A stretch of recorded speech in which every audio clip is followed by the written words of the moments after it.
स्वर्गीय चिरंजी लाल जी पहाड़िया की पुण्य स्मृति में श्री राजकुमार चंदा, यशोधर पहाड़िया, ब्यावर, राजस्थान। बहन श्री तेजराज जी, श्रीमती मधु ठोलिया, पौंडुचेरी। बहन श्री विनोद जी, बिंदु ठोलिया, जयपुर। पुत्री व दामाद श्री प्रतीक जी, श्रीमती पायुका, भुविक जैन, इंदौर, मध्य प्रदेश। पुत्री व दामाद श्री अभिनव जी, श्रीमती निकिता, कुमारी कपिशा काला, जयपुर। ससुराल पक्ष अजित जी, गौतम जी, शंभू जी, गज्जू जी, पाटनी, सेलम, तमिलनाडु। जीवम जीवम दवम जिन्वर बसेण जेणनी दिठम देविंद विंद वंदम वंदे तम सर्वदा शिरसा। नमो हरिहंताणम नमो सिद्धाणम नमो आयरीयाणम नमो वज्रायाणम नमो लोये सव्यसाहूणम। जय बोलिए अंतिम तीर्थंकर विनायक श्री महावीर भगवान की। परम पूज्य आचार्य भगवान गुरुदेव श्री अभिक्षण ज्ञान उपयोगी श्री वसुनंदी जी मुनिराज की। अहिंसा में विश्व धर्म की। सभी उपस्थित धर्म प्रेमी पुण्य आत्मा एवं महानुभाव, हम अपने जीवन में अपना धर्म ध्यान करते हुए और संसार में रह कर के एक संतुलित जीवन जीते हुए अपना जीवन जीते हैं। मन में बहुत सारे सवाल खड़े होते हैं। निर्गंथ मुनियों के माध्यम से, गुरुओं के माध्यम से हम अपनी जिज्ञासाओं का समाधान एवं हर सवाल का जवाब प्राप्त करना चाहते हैं। महानुभाव, प्रत्येक व्यक्ति अपने जीवन में अंत समय की एक साधना करता है कि हम अपने जीवन का अंत समय कैसे गुजारें। मन में एक सवाल खड़ा होता है कि हम अपने जीवन में किन चीज़ों से बचें। ऐसी कौन सी 4 चीज़ें हैं जिनसे हमें बचना है।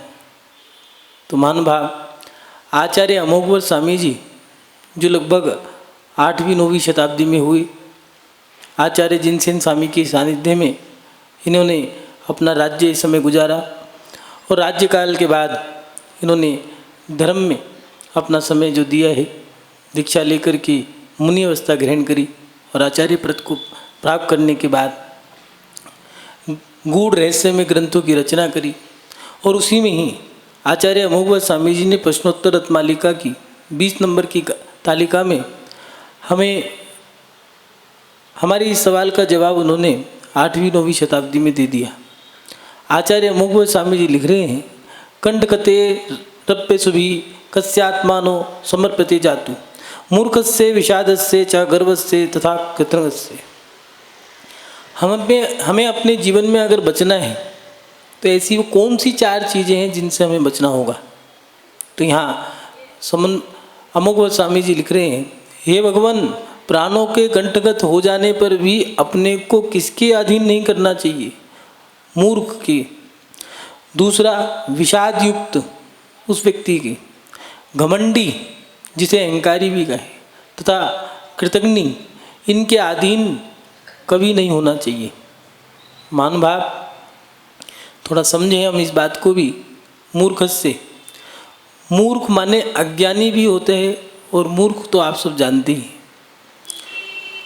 अज्ञानी या मूर्ख, इन दोनों की मित्रता से हमें बचना होगा। मूर्ख अगर हमारा मित्र ही क्यों ना हो, उससे हमें बचना होगा, क्योंकि मूर्ख अज्ञानी व्यक्ति हमारा अहित ही करेगा। इसलिए आप लोग देखते होंगे, पढ़े लिखे व्यक्ति पढ़े लिखों के ही साथ बैठते हैं, मूर्ख मूर्खों के साथ बैठते हैं। अनपढ़ व्यक्ति को अनपढ़ अच्छे लगते हैं, पढ़े लिखे अच्छे नहीं लगेंगे।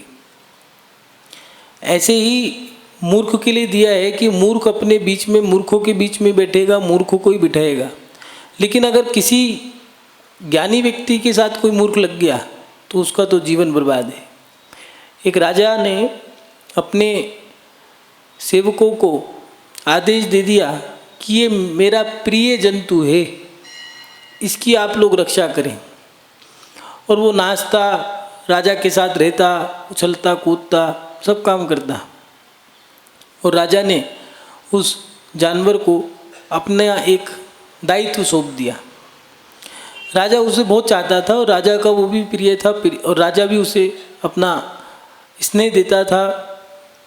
और एक दिन राजा ने उसे नियुक्ति दे दी कि तुम मेरे अंगरक्षक बन जाओ। ठीक है। और वो जानवर जो है राजा का प्रिय है, राजा की बहुत रक्षा करता है, सोता नहीं है, जागता है। कभी कभार ऐसा भी होता है कि इंसान से ज़्यादा वफादार जानवर निकल जाते हैं। और वह बंदर राजा की रक्षा करता, चौकसी करता। लेकिन एक दिन ऐसी घटना घटी कि राजा के पास एक मक्खी आ गई और मक्खी को उड़ाया जाए लेकिन उड़े ही ना। कभी कभी कहीं उसने उसे गुस्सा आया कि मक्खी तू मेरे राजा को परेशान करती है, मैं तुझे छोड़ूंगा नहीं। और उसने तलवार ली, मक्खी को मार दिया। लेकिन वो ये नहीं जानता था कि मक्खी मरे या ना मरे, राजा तो जाना है। मक्खी उड़ गई और राजा की नाक पे मक्खी बैठी थी, नाक लटक गई। मन भाग। मूर्ख हमें विपत्ति में डाल देते हैं। अगर हमें बचना है तो मूर्ख व्यक्तियों से बचना होगा, क्योंकि वो अज्ञानी व्यक्ति हमें मिथ्यात्व में भी ढकेल सकता है, हमें संसार में फंसा सकता है। इसलिए दो प्रकार का मूर्ख माना है। संसार के व्यक्ति उसको मूर्ख मानते हैं जो संसार से विपरीत क्रिया करता है। लेकिन शास्त्र कहते हैं, आगम कहता है, मूर्ख वो है जो अज्ञानी है, जो सही को सही नहीं मानता और गलत को गलत नहीं मानता। वो व्यक्ति मूर्ख है। हमें अपने जीवन में उन मूर्खों से, उन अज्ञानियों से बचना होगा, क्योंकि वो हमारा धर्म छुड़ा सकते हैं, हमारा कर्म छुड़ा सकते हैं, हमारी श्रद्धा को खत्म कर सकते हैं। इसके साथ साथ हमारी संगति अगर मूर्ख की है, अज्ञानी की है, तो वो हमारे अहित कर सकता है, हमारी विनय खत्म कर सकता है, हमारा समर्पण खत्म कर सकते हैं। कुछ लोग ऐसे होते हैं जो भड़का देते हैं, जरा सी कोई बात बिगाड़नी हो, कान में कू कर गए बस, और जीवन बर्बाद हो गया। इसलिए हमें अपने जीवन में, आचार्य अमोघवर स्वामी जी लिख रहे हैं कि अगर बचना है तो पहले मूर्ख की संगति से। दूसरा, विषाद युक्त व्यक्ति। विषाद माने दुखी। जो कुछ लोग ऐसे होते हैं जो दुखी होते हैं, उन दुखी व्यक्तियों से बचना होगा।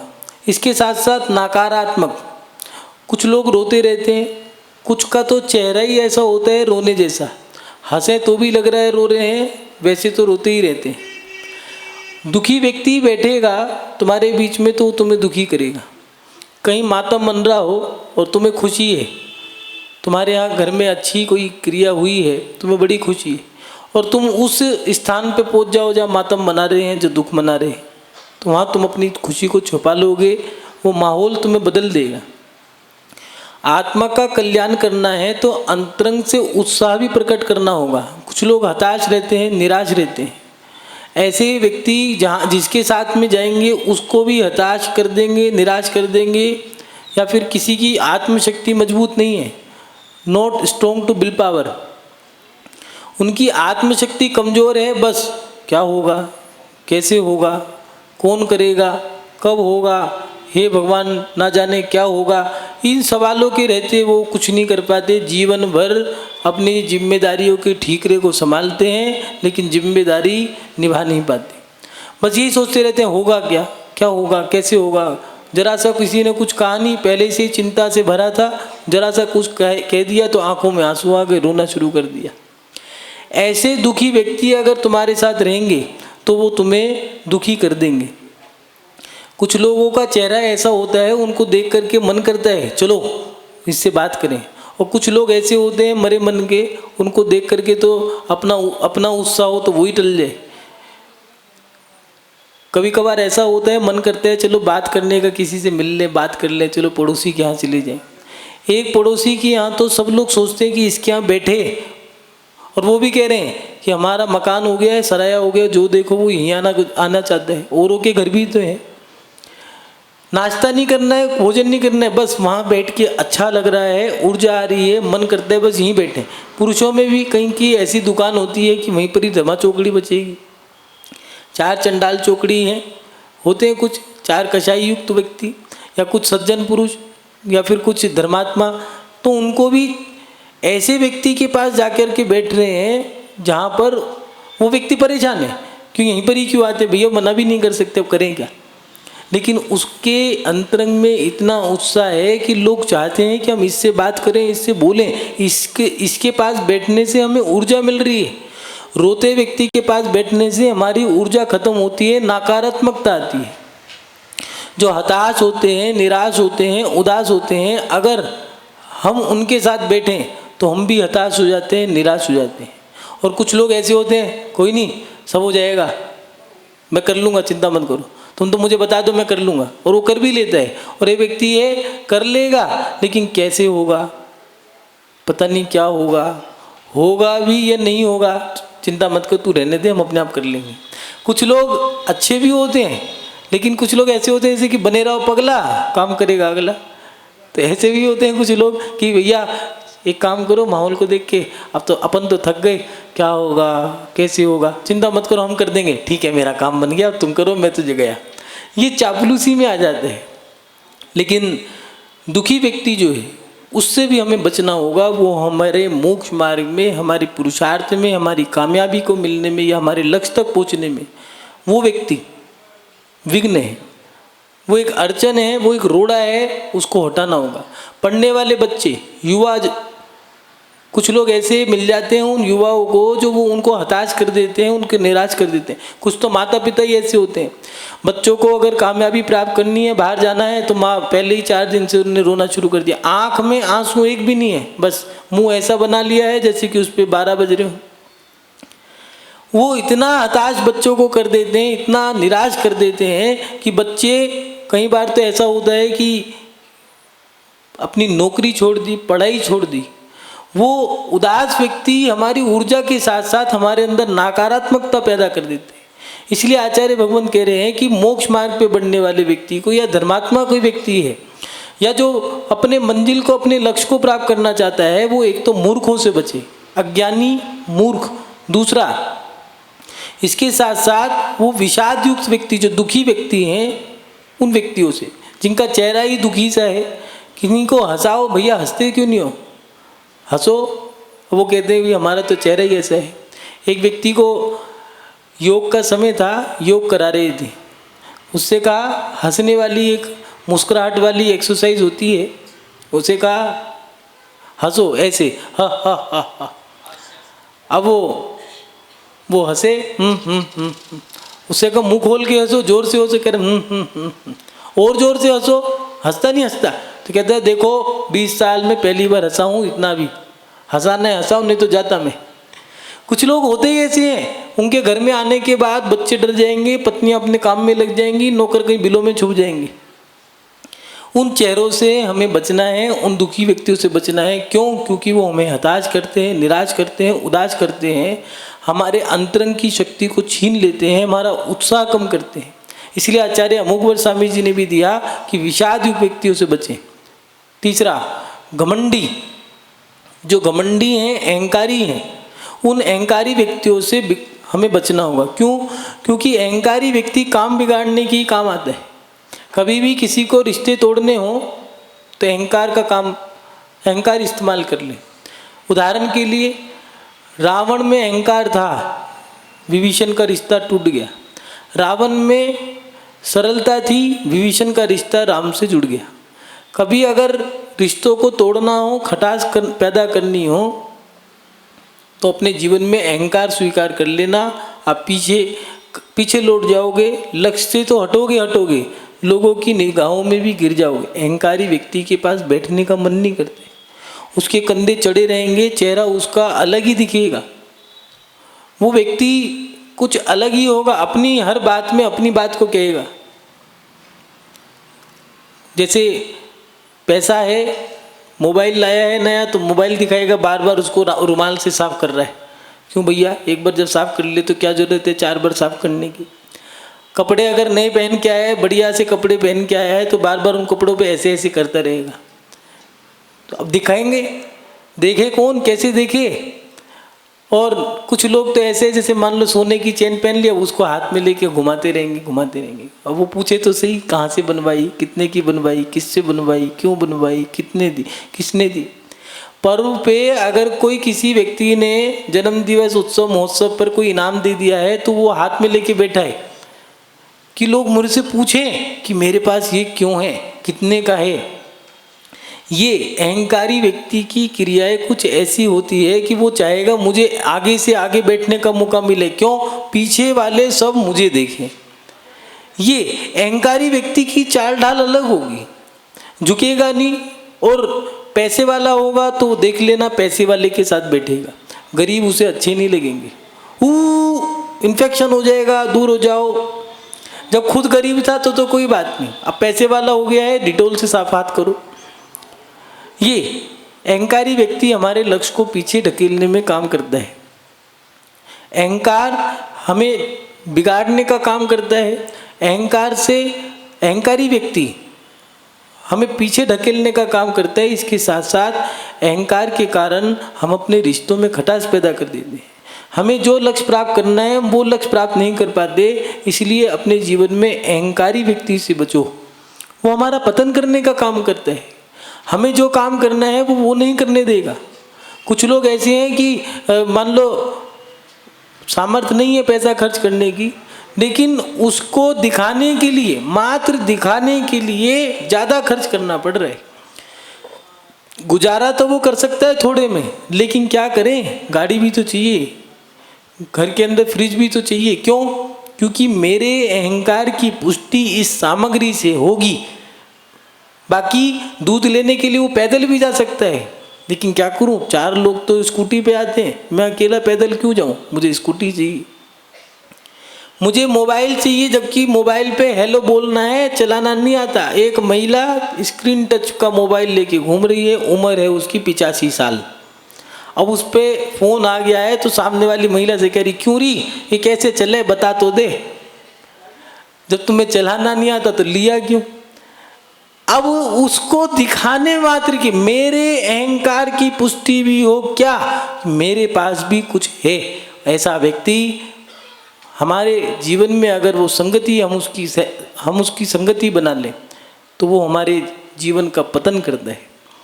इसलिए आचार्य मुगवर्त स्वामी जी दे रहे हैं कि अहंकारी व्यक्ति को स्थान मत दो।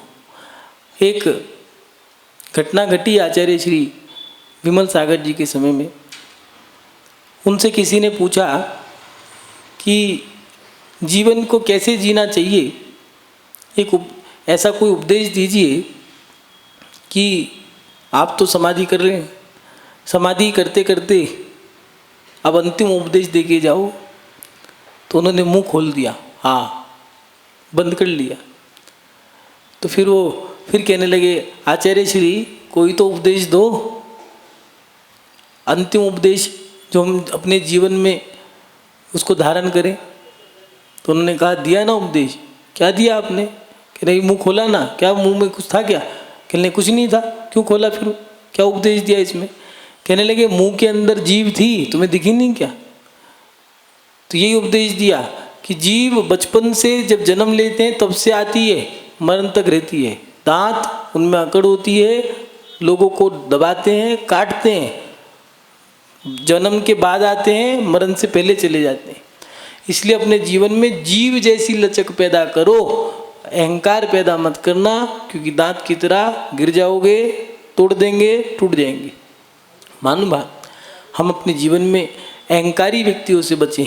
दूसरा, आचार्य भगवान ने दिया 4 नंबर पे कि हम अपने जीवन में कृतज्ञ व्यक्ति से बचें।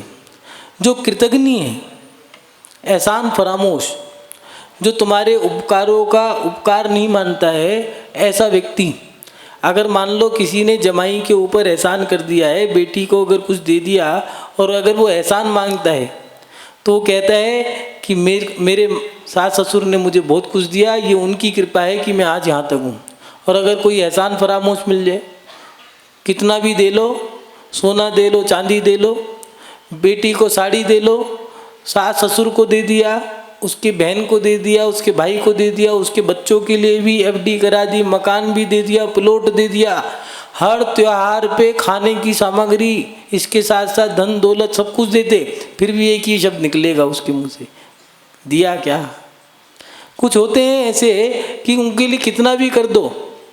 माता पिता ने अपने बच्चों को पढ़ाया लिखाया खिलाया पिलाया बड़ा करा, पैरों पे खड़ा करा, उसकी शादी कर दी और शादी करने के बाद उसके बच्चे हो गए, उसके बच्चों को भी खिला रहे। गीले बिस्तर में दादा दादी सो रहे हैं, पोते को अपने ऊपर सुला रहे हैं। लेकिन फिर भी याद रखना, होंगे कुछ ऐसे लोग जो यहाँ बैठे होंगे, उन्होंने भी ये सुना होगा, कितना भी कर लो लेकिन बच्चे आखिरी में मिलेगा सुनने को यही कि तुमने हमारे लिए किया क्या। बच्चों के लिए कितना भी कर लो आखिरी में सुनने को यही मिलेगा। कई लोगों ने तो सुन लिया होगा और जिन्होंने नहीं सुना होगा तो सुनने के लिए तैयार रहना, क्योंकि सुनने को तो मिलेगा। संसार की फितरत है, कितना भी कर लो सुनने को यही मिलेगा कि तुमने हमारे लिए किया क्या। एक राजा ने संतान का जन्म हुआ, राजा बड़ा खुश था, दोनों हाथों से मोहरे बांटी। आप लोग बोलते हैं ना, तेरे पिता लुटावे मोहरे, खजाने सारे खुल जाएंगे। ऐसे एक पिता ने अपने बच्चे के जन्म पे दोनों हाथों से मोहरे लुटाई। लोगों ने बहुत मोहरे लूटी और जब जाने लग गए तो उनमें से एक व्यक्ति कहने लगा, राजा बड़ा कंजूस। तो उसने कहा, क्यों भैया, सोने की मोहरे लुटाई हैं, खाने को दिया पहनने को दिया, मोहरे लुटाई, फिर भी कंजूस कैसे कहा। कहने लगे, सोने की मोहरे तो दी है लेकिन सोने की मोहरे डालने के लिए थैली तो दी नहीं। कुछ लोग ऐसे ही होते हैं, कितना भी खा जाए, सुबह का नाश्ता कर गए, दोपहर का खाना खा गए, शाम का खाना खा गए और फिर उनसे पूछा क्यों, कैसा लगा, खाना तो बढ़िया था, बस एक कमी थी, नमक नहीं था। ये रहती है कि नहीं लोगों के अंदर। जो व्यक्ति देने के बाद भी उपकार न माने वो व्यक्ति कृतज्ञ है। पूज्य गुरुदेव कहा करते कि प्रायश्चित ग्रंथ होता है, जैन धर्म में ही नहीं सभी धर्मों में, चाहे कुरान में भी हो, चाहे पुराण हो, चाहे जैन धर्म के शास्त्र हो, प्रत्येक धर्म के अंदर एक आचार संहिता बनाई गई है। अगर कोई अपराध कर दिए तो उसका ये दंड। गुरुजी ने बहुत अच्छी बात बताई, कहने लगे, कृतज्ञ जो एहसान फरामोश है, जो कभी गुरु का उपकार नहीं मानता है, अपने माता पिता का उपकार नहीं मानता है, अपनी मातृभूमि का उपकार नहीं मानता, वो व्यक्ति कृतज्ञ है। उस कृतज्ञ का के लिए कोई प्रायश्चित नहीं है। प्रायश्चित ग्रंथ में भी उसका कोई प्रायश्चित नहीं लिखा। मान भाव, हमें अपने जीवन में अगर अपनी आत्मा का कल्याण करना है तो अपनी संगति को सुरक्षित रखना होगा। हमें 4 चीज़ों से जरूर बचना होगा। पहला, मूर्ख, इन मूर्खों से, जो अज्ञानी हैं, जो मूर्ख हैं, जो मूल को खा जाएं, जो संसार और धर्म से विपरीत क्रिया करें। कुछ लोग ऐसे हैं जो टॉर्च चला करके आरती करते हैं, वो मूर्ख हैं, उन्हें अज्ञानी कहा है। इनसे बचो, क्योंकि वो तुम्हारा धर्म और तुम्हारा कर्म दोनों बिगाड़ देंगे। दूसरा दिया, दुखी व्यक्ति, ये नकारात्मक लोग हैं, उन नकारात्मक लोगों से हमें बच के रहना चाहिए। तीसरा दिया है अहंकारी, और चौथा कृतज्ञ, जो हमारे उपकार करने के बाद भी हमारे उपकार को ना माने। महानुभाव, हमारे जीवन में हमें इन 4 चीज़ों से बच कर के अपना धर्म ध्यान करना होगा, तब जाकर के हमारी आत्मा का कल्याण होगा। आप सभी लोग इन 4 चीज़ों से बचें। आपके जीवन में गलती से भी ये 4 चीज़ें प्राप्त ना हो, हम तो यही भावना बातें हैं। क्यों? क्योंकि अगर किसी के पास ये 4 व्यक्ति मिल गए तो ये उस व्यक्ति का पतन ही करेंगे। कभी भी अपने जीवन में नकारात्मक व्यक्ति से मत मिलना, वो तुम्हारी ऊर्जा खींच लेगा, तुम्हें नकारात्मकता दे जाएगा। मोक्ष मार्ग पे बढ़ना है, नहीं बढ़ पाओगे, धर्म करना है, नहीं कर पाओगे, लक्ष्य प्राप्त करना है तो नहीं कर पाओगे। कुछ व्यापारी, कुछ पढ़े लिखे, कुछ डिग्री प्राप्त करने वाले बच्चों के जीवन में यही होता है। क्या होगा ये सब करने से, क्या मिलेगा करने से, सब यहीं धरा का धरा रह जाएगा। वो ऐसे शब्द बोलते हैं, इतनी नकारात्मकता हमें दे देते हैं कि हम आगे बढ़ते बढ़ते पीछे लौट जाते हैं। इसलिए नौजवान, नई युवा पीढ़ी और उसके साथ साथ आत्मकल्याण करने वाले धर्मात्मा, उन लोगों के लिए आचार्य अमोघवर स्वामी जी ने संकेत किया है कि 4 चीज़ों से उन्हें बचना होगा। मूर्खों से, अज्ञानियों से। ये मूर्ख और अज्ञानी, ये धर्म के क्षेत्र में अज्ञानी कहो, संसार के क्षेत्र में मूर्ख कहो, और उसके साथ अहंकारी, दुखी व्यक्ति और कृतज्ञ व्यक्ति, ये 4 हमारे जीवन का पतन करते हैं। महानुभाव, आप सभी लोग इनसे बचें। अपनी आत्मा का कल्याण करें, आपका शुभ हो, मंगल हो। इन्हीं शब्द भावनाओं के साथ मैं अपनी शब्द श्रृंखला को विराम देता हूँ। जय बोलिए परम पूज्य आचार्य भगवान गुरुदेव श्री वसुनंदी जी मुनिराज की